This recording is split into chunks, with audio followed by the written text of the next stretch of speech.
안녕하세요. 추루입니다. 오늘은 출애굽기의 두 번째 시간으로 우리가 출애굽기는 이름을 회복하는 것이다 라는 내용으로 함께 성경을 살펴보려고 합니다. 여러분, 출애굽기가 이름들의 회복이라고 하는 말은 무슨 말일까요? 이것은 뜬금없는 개념은 아니고 히브리 성경의 출애굽기 표제와 관련된 것인데요. 다시 말하자면 지난 시간에 우리가 살펴보았던 내용, 즉 출애굽기는 예수님의 별세와 관련이 있다는 내용이 바로 출애굽기의 헬라어 표제인 엑소더스로부터 비롯된 것이었다고 한다면, 오늘 우리가 살펴보는 이름들의 회복은 바로 출애굽기의 히브리 표제로부터 나온 것이랍니다. 여러분, 히브리 성경의 출애굽기 표제는 베엘레 쉐모트인데요. 이것은 그리고 이것들은 이름들이다 라는 뜻이랍니다. 바로 이 문구는 출애굽기 1장 1절에서 나온 말이에요.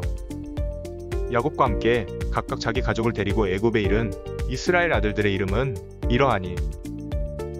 한글 성경에는 출애굽기 1장 1절이 이와 같지만 히브리어 원문을 보면 출애굽기 1장 1절은 베엘레 쉐모트라는 말로 시작하죠.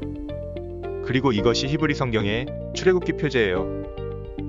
그러니까 여러분, 구약을 헬라어로 번역한 70인역 성경이 어떤 특정한 표제를 붙인 것과는 달리 히브리 성경의 출애굽기의 제목은 그저 1장 앞부분에 있는 단어들을 사용해서 표제로 삼았다는 걸 우리는 알 수 있죠. 그런데 이것은 단지 출애굽기뿐만이 아니라 모세오경의 다른 책들도 마찬가지예요. 헬라식 표제가 어떤 의미를 부여해서 제목을 따로 만들었다고 한다면 히브리식 표제들은 모두 1장의 앞부분을 그대로 제목으로 사용한 것을 볼 수가 있어요. 그렇다고 여러분, 아무런 의미 없이 표제를 삼았구나 라고 생각해서는 안 되겠어요. 왜냐하면 고대의 글쓰기 방식은 가장 중요한 것을 맨 앞부분에 둔다 라고 하는 원칙이 있기 때문이죠. 그러니까 각 성경의 1장 1절이나 혹은 앞부분은 그저 서두 혹은 도입의 기능만 하는 게 아니라 모든 것을 함축할 만한 가장 중요한 문구라는 것에 우리가 주목할 필요가 있답니다. 그렇다면 이름들의 회복이라는 것은 무엇일까요? 이것은 창세기와 연관이 있는데요. 그게 무슨 말이냐 하면 출애굽기 1장 1절은 창세기 50장과 이어지고 있다는 말이에요. 여러분, 우리가 사용하는 성경책은 읽는 사람의 편의를 위해서 장과 절이 구분이 되어 있지만 본래 성경은 장절 구분이 없다는 걸 아시죠? 성경은 원래 두루마리 형태로 길게 이어져 있는 것이에요. 그러니까 우리는 창세기 50장과 출애굽기 1장을 각각 창세기 출애굽기로 분리해서 생각하기 쉽지만 히브리 성경에는 창세기와 출애굽기가 붙어 있는 것이죠. 심지어는 모세오경 전부가 하나의 두루마리로 이어져 있다는 사실이에요. 그러면 여러분, 창세기의 마지막에는 무슨 이야기가 나오고 있나요? 50장에는 요셉의 죽음과 유언이 기록되어 있고 그 바로 앞장인 49장에는 야곱의 죽음과 축복이 나오고 있지요. 그러니까 다시 말해 출애굽기는 1장에서 이스라엘의 아들들의 이름을 언급하면서 시작하고 있는데, 이것은 이스라엘이 이제 애굽으로 이주해서 살게 된 출애굽기의 배경을 이야기하기 위한 것일 뿐만 아니라 여기 나오는 12아들들은 누구냐면 바로 창세기 후반부에서 이스라엘의 아버지가 되는 야곱이 계시 가운데 예언해준 아들들, 즉 장차 12지파의 대표가 될 자들이라는 거죠. 그런데 여러분, 어떤가요? 이 이스라엘의 아들들은 출애굽기로면 미츠라임이라고 하는 애굽에서 눌리고 갇히고 포위당해 완전히 종노릇하는 자들로 전락했다고 하는 거예요. 쉽게 말하자면 하나님이 주신 원대한 이름을 가지고 있던 자들이요, 하나님의 놀라운 비전을 가진 이스라엘의 아들들이 애굽에서 이름은 가졌으나 그 이름대로 살지 못하는 자들, 즉 유명무실한 자들이 되었다는 거예요. 애굽에서 그저 종으로 살게 되었다는 거지요. 여러분, 이것은 노예라는 의미를 넘어서 계시록 말씀처럼 살았으나 죽은 자들이나 마찬가지라는 말도 되고, 또한 이들의 노역은 단순히 노동으로 부림을 당하는 차원이 아니라 이들은 비돔과 라암셋을 지으며 바로 이집트 제국을 위해 이바지하고 있었다는 사실이에요. 우상을 세우고 하나님의 백성을 누르는 일에 이스라엘이 도구로 쓰임받고 있었다는 거지요. 다시 말해 하나님의 도구로 주님의 말씀을 따르는 자들로 아브라함에게 주신 의와 공도를 행하게 하는 사명, 즉 모든 민족으로 하여금 하나님의 율례와 법도를 가르쳐 지키게 하는 사명을 받은 자들이 그 거룩한 일을 하지 못하고 바로 하나님께 받은 이름대로 살지 못하고 그저 노예로 이집트 제국을 위해서 이바지하는 자들로 전락했다고 하는 것이지요. 여러분, 이것이 바로 애굽의 구조에 갇힌 이스라엘의 상황을 보여주는 처참한 모습이에요. 그런데 여러분, 출애굽기는 어떻게 시작하고 있냐면 그리고 이것은 이름들이다 라고 시작한다는 거죠. 그러므로 성경은 이 잃어버린 이름을 회복하는 게 바로 출애굽이라고 말한다는 거예요. 즉 이스라엘이 다시 이스라엘 되게 한다는 것이지요. 비진리로 상징되는 흙이기기와 벽돌굽기로 우상을 위하여 세우고 건축하던 자들이 이제는 하나님의 이름을 부르는 자들로, 다시 말해 광야에서 말씀을 받고 거기서 하나님을 예배하는 자들로 다시 회복되고 세워진다는 거죠. 그것이 바로 베엘레 쉐모트, 즉 출애굽기예요.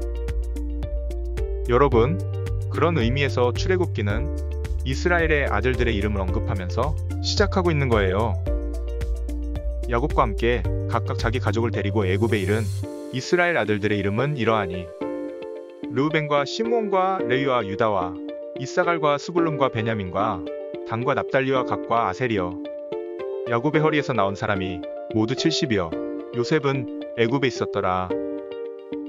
그런데 여러분, 이 이름들은 무엇인가요?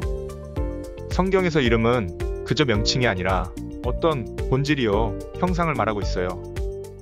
무슨 말이냐면 이름이 그렇다고 하는 것은 어떤 사람이 실제로 자신의 이름의 본질과 같다는 것이고, 그것은 문자적으로 물리적으로 그 인생이 자기 이름대로 되었다는 것을 포함하는 것을 넘어 더 중요한 것은 그가 성경에서 보여주고 있고 담아내고 있는 영적인 본질이 그 이름과 같다는 뜻이에요. 창세기에는 이 12아들들의 이름의 뜻이 나오지요. 아주 간단히만 살펴보면 다음과 같은데요. 르우벤은 아들을 보라 라는 뜻이고, 시므온은 들음, 레위는 연합, 유다는 찬송이라는 의미이며, 다는 판관, 납달리는 나의 씨름 이라는 의미이고, 갓은 침범하다, 아셀은 행복한, 이사갈은 보상, 스불론은 거주하다 라는 뜻이고, 마지막으로 요셉은 더하다, 그리고 베냐민은 오른손의 아들이라는 의미를 담고 있답니다. 그런데 성경을 보시면 이처럼 12아들들이 가진 본래의 이름의 뜻 말고도 성경에는 이 아들들에게 의미를 부여하고 있는 곳이 몇 군데 나오는데요. 첫 번째는 창세기 49장에서 야곱이 죽음을 앞두고 하나님의 계시를 받아 유언을 하면서 아들들의 본질을 통찰하고 그들의 미래를 예언하는 구절이에요. 여기서 자세히 다 설명할 수는 없지만 간단히 말하자면 이 구절에서는 그들이 가진 본질, 즉 아들들의 이름이 무엇을 의미하는지 더욱 보충해서 깊게 설명하는 걸 볼 수가 있어요. 그리고 또 하나는 신명기 33장에 나오고 있는데요. 여기서는 모세가 가나안 땅에 들어가기 직전에 장차 이스라엘의 미래를 계시하고 축복하며 12지파, 즉 아들들의 비전을 말하는 내용으로 나오고 있어요. 그러니까 여러분, 야곱의 12아들, 즉 이스라엘의 아들들은 그냥 평범하게 한 아버지의 자녀로 그치는 게 아니라 이 아들들은 하나님이 주신 아들들이고, 또한 살펴본 것처럼 하나님의 계획과 비전을 가진 중요한 자들인데, 다시 말하면 그러한 하나님의 뜻을 품은 자들, 그런 본질과 형상의 이름을 부여받은 자들인데, 이들이 애굽에서 이렇게 종노릇하는 신세가 되었다는 말이에요. 그렇기 때문에 여러분, 출애굽기는 단순히 탈출이 아니라 이 잃어버린 아들들의 이름을 회복하는 그림을 우리에게 보여주는 말씀인 거예요. 그런데 한편 여러분, 아들들의 이름을 회복하는 것은 이스라엘의 이름을 회복한다는 뜻이고, 이스라엘의 이름이라고 하면 바로 하나님의 이름을 둘 곳, 즉 성전과도 밀접한 관련이 있다는 사실을 아시나요? 쉽게 말해서 아까도 살펴보았듯이 이름은 어떤 명칭이 아니라 본질이요 형상이기 때문에 이름을 회복하는 출애굽기는 12아들들이 가진 이름의 뜻을 회복하는 걸 뛰어넘는 더 깊은 차원이 있다고 하는 거예요.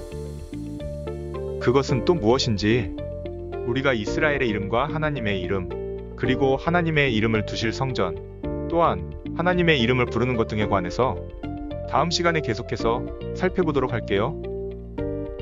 추루, 오늘은 여기까지입니다. 감사합니다.